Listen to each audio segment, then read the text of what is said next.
Thank you, everybody, for coming out today. You know, it's kind of an inauspicious time, but, you know, it's nice to see that there are a lot of people who feel strongly enough about it to come out here and, you know, speak up. And, you know, it's going to be a long road the next 4 years, and, you know,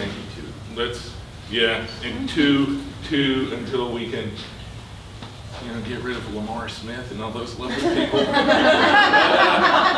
But today is today. Let's think of positive energy and how we're going to help this situation through your guys' wonderful art and, you know, creativity. Welcome to Malvern Books, and Justin.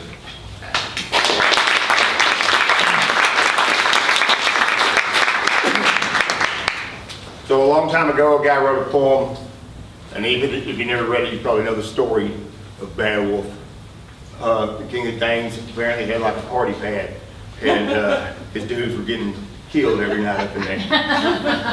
So he called on Beowulf, and Beowulf rolled in, and we all know they ripped off Grendel's arm, and Grendel died. And then he had to kill Grendel's mother, and then he became the king of the Geats, and 50 years, everything was good. And then somebody did something stupid, and they were greedy, and because of that, a dragon was loosed on the countryside, and all kinds of terrible mayhem and dragon-like shit was happening for the place.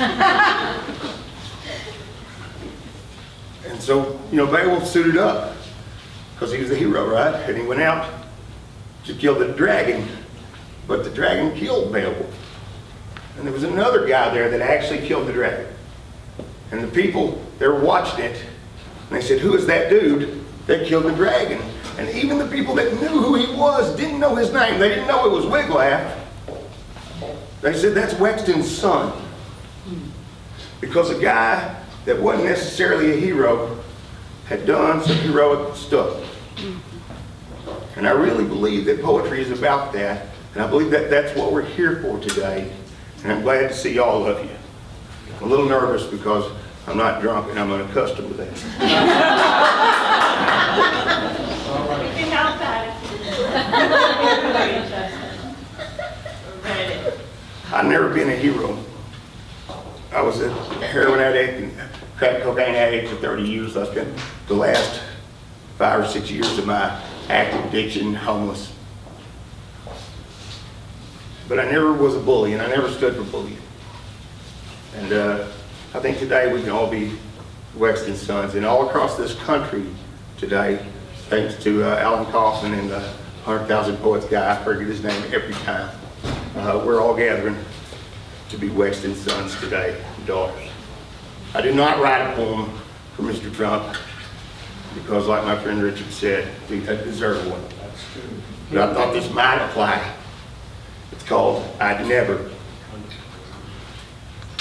I remember once I would never grow old. So many years ago now, just being grown, seemed so many miles from that FHA house in Caraway on Cemetery Road. That was then, and Rumblefish, a full set of world books from 1976, and a black and white set out back beside my rollaway bed. Life's lesson, love doesn't last, in a marriage and a move and a new home. I remember when Jonesboro seemed so large. I remember when I could not die. I pulled back scarlet swirls and pushed them in again. I rode on top, outside of cars. I carried my big brother's pistol tucked in my waistband. The grip was small and branded with a buffalo. Wind rushed through my hair and dope through the rest.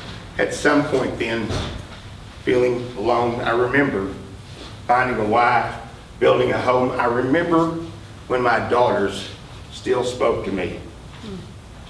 I remember rehabs and prisons and life on the street, a cardboard sign and spare change. I remember once I would never grow old.